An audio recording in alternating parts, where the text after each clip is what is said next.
જો તમે વિટામિન ઈને માત્ર સ્કિન ક્રીમ કે હેર ઓઇલ પૂરતું સીમિત સમજતા હો તો આજનો આ વિડીયો તમારી વિચારસરણી સાવ બદલી નાખશે. કારણ કે વિટામિન ઈ માત્ર બ્યુટી એટલે કે સુંદરતા અને વાળ માટે નથી.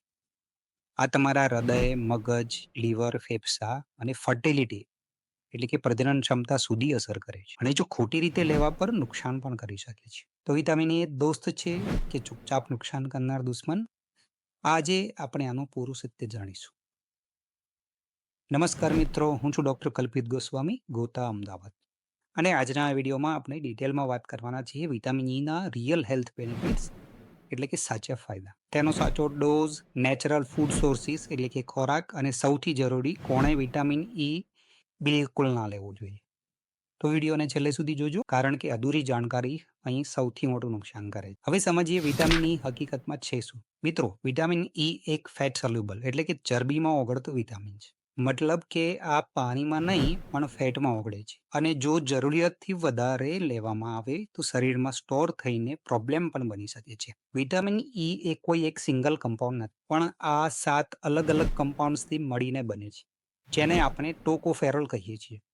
આના જેટલા પણ ફાયદા છે તે આ ટોકોફેરોલ્સને કારણે જ હોય છે. હવે જાણીએ તેના મુખ્ય 9 ફાયદાઓ. 1. ઓક્સિડેટિવ સ્ટ્રેસને ઓછું કરવું. સૌથી મોટું. આપણા શરીરમાં રોજ પ્રદૂષણ, સ્ટ્રેસ, તણાવ, ખોટું ખાનપાન અને વધતી ઉંમર આ બધાના કારણે ફ્રી રેડિકલ્સ બને છે.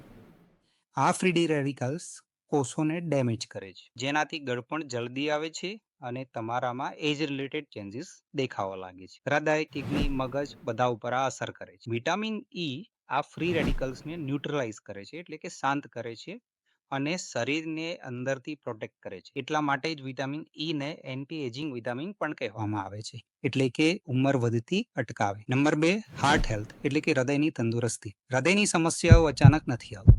એની પાછળ કારણ હોય છે એલડીએલ એટલે કે ખરાબ કોલેસ્ટ્રોલ વધવું, ટ્રાયગ્લિસરાઇડ્સ વધવા, બ્લડ પ્રેશરનું ઇમ્બેલેન્સ અને આર્ટરીઝમાં એટલે કે ધમનીઓમાં ઓક્સિડેટિવ ડેમેજનું થવું. વિટામિન ઈ એ ખરાબ કોલેસ્ટ્રોલ એલડીએલને ઓછું કરે છે, ટ્રાયગ્લિસરાઇડને બેલેન્સ કરે છે, બ્લડ પ્રેશરને નોર્મલ રાખવામાં મદદ કરે છે અને બ્લડ વેસલ્સ એટલે કે લોહીની નસોને ડેમેજ થતા અટકાવે. એટલે નિયમિત અને સાચી માત્રામાં લેવાયેલું વિટામિન ઈ ઓવરઓલ હાર્ટની હેલ્થને સ્ટ્રોંગ બનાવે છે. Number 3, fatty liver. આજકાલ આ બહુ કોમન પ્રોબ્લેમ છે, non alcoholic fatty liver disease એટલે કે દારૂ ન પીવા છતાં લીવરમાં ચરબી જમા થવા લાગે છે અને ફેટી લીવર જોવા મળે છે. જો સમય પર કંટ્રોલ ન કરવામાં આવે તો આગળ જઈને આ લીવરની નબળાઈ, લીવરનો સોજો અને લીવર સિરોસિસમાં પણ બદલાઈ શકે. વિટામિન ઈ એ લીવરમાં જમા થયેલી ચરબીને ઓછી કરવામાં મદદ કરે છે, લીવરના સેલ્સને ડેમેજ થતા બચાવે છે. એટલા માટે જ ફેટી લીવરના ઘણા કેસમાં વિટામિન ઈ સપોર્ટિવ થેરાપી તરીકે પણ વાપરવામાં આવે છે. નંબર 4 છે પીરિયડ પેન એટલે કે માસિક ધર્મનો દુખાવો.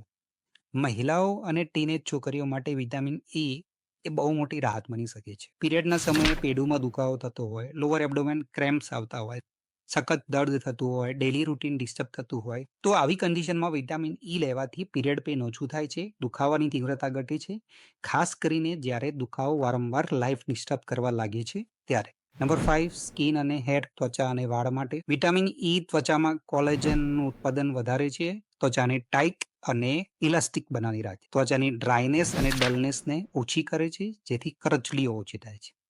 એટલા માટે જ ક્રીમ્સ, ઓઇલ, સિરમ્સ બધામાં વિટામિન ઈ લખેલું હોય છે.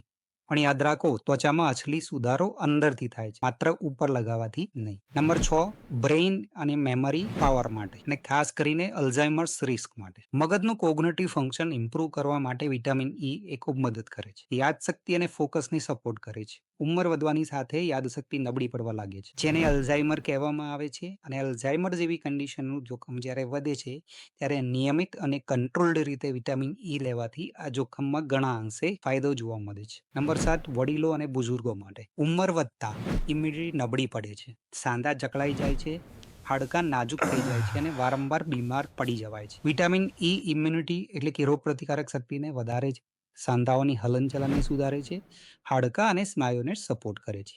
એટલે મોટી ઉંમરના લોકો માટે વિટામિન ઈ બહુ ઇમ્પોર્ટન્ટ વિટામિન છે. નંબર 8, લંગ્સ, પોલ્યુશન અને અસ્થમા. આજે પ્રદૂષણથી કોઈ સેફ નથી. વિટામિન ઈ એ ફેફસાઓને પ્રદૂષણના ડેમેજથી બચાવે છે, ફેફસાની ઇમ્યુનિટી વધારે છે અને અસ્થમા એટલે કે શ્વાસની તકલીફનું જોખમ પણ ઓછું કરે છે. ખાસ કરીને શહેરમાં રહેતા લોકો, વધુ ધૂમ્રપાન એટલે કે સ્મોકર્સ અને પ્રદૂષણમાં કામ કરતા લોકો હમણાં માટે વિટામિન ઈ એક પ્રોટેક્ટિવ રોલ ભજવે છે. અને નંબર 9 છે ફર્ટિલિટી એટલે કે પ્રજનન ક્ષમતામાં વધારો કરે છે. ખાસ કરીને પુરુષોમાં સ્પર્મ કાઉન્ટની સંખ્યા જ્યારે ખરાબ હોય, સ્પર્મની ક્વોલિટી સારી ના હોય, ત્યારે સ્પર્મની સંખ્યા વધારવામાં અને સ્પર્મની ક્વોલિટી સુધારવા માટે વિટામિન ઈ સારી એવી ભૂમિકા ભજવે છે. અને ફિમેલમાં પણ ઓવ્યુલેશન સમયસર થાય છે, માસિક ચક્ર રેગ્યુલેટ થાય છે. એટલા માટે જ વંધ્યત્વ નિવારણમાં વિટામિન ઈને સપોર્ટિવ પોષક તત્વ તરીકે આપવામાં આવે છે. વિટામિન ઈના બેસ્ટ નેચરલ સોર્સિસ જો શક્ય હોય તો હંમેશા નેચરલ સોર્સિસમાંથી જ વિટામિન ઈ લેવાનું પસંદ કરો. ખાસ કરીને ઓઇલમાં વ્હીટ જર્મ હોય એટલે ઘઉંના અંકુરનું તેલ રોજ 1 ચમચી. બીજું છે સૂર્યમુખીના બીજ ડ્રાય રોસ્ટ કરેલા. ત્રીજું છે સૂકો મેવો, ખાસ કરીને બદામ અને મગફળી. નંબર 4 છે વેજીટેબલ એટલે કે શાકભાજીમાં બ્રોકલી, પાલક અને ટામેટામાં વિટામિન સારી માત્રામાં મળે છે. અને ફળોમાં કીવી, કેરી અને આવોકાડોમાં વિટામિન ઈ સારી એવી માત્રામાં જોવા મળે છે. જો સપ્લિમેન્ટ લેવું હોય તો કેવી રીતે લેવું? તમે 200 મિલીગ્રામથી લઈને 400 મિલીગ્રામની કેપ્સ્યુલ રોજ લઈ શકો છો જમ્યા પછી. હંમેશા હાઈ ડોઝ એટલે કે 800 મિલીગ્રામ લેવાનો ટાળો. 3 મહિનાથી વધારે સળંગ સપ્લિમેન્ટ ન લો. લોહી પાતળું કરવાની દવા લેતા હોવ તો આ લોકોએ વિટામિન ઈ લેવું ન જોઈએ. પ્રેગ્નન્સીમાં ને આપવા માંગતા હોય તો હંમેશા ડોક્ટરને પૂછીને જ સલાહ અનુસાર વિટામિન ઈ લેવું જોઈએ. નેચરલ ફૂડ સોર્સિસ હંમેશા સેફ હોય. સપ્લિમેન્ટ લેતા પહેલા હંમેશા ડોક્ટરની સલાહ જરૂરથી લો. અને હા, ક્યારે 3 મહિનાથી વધારે સળંગ સપ્લિમેન્ટ ન જ લો. પ્રોબ્લેમ મોટા ભાગે સપ્લિમેન્ટના ખોટા ઉપયોગથી જ થાય છે. તો મિત્રો, વિટામિન ઈ કઈ જાદુઈ ગોળી નથી, પણ જો સાચી રીતે લેવામાં આવે તો આ શરીર માટે બહુ પાવરફુલ સપોર્ટ બની શકે છે. જો આ વિડીયો તમને ઉપયોગી લાગ્યો હોય તો લાઈક કરો, શેર કરો અને ચેનલને સબસ્ક્રાઇબ કરો. હું છું ડોક્ટર કલ્પિત ગોસ્વામી. મળી આવતા વિડીયોમાં. નમસ્કાર.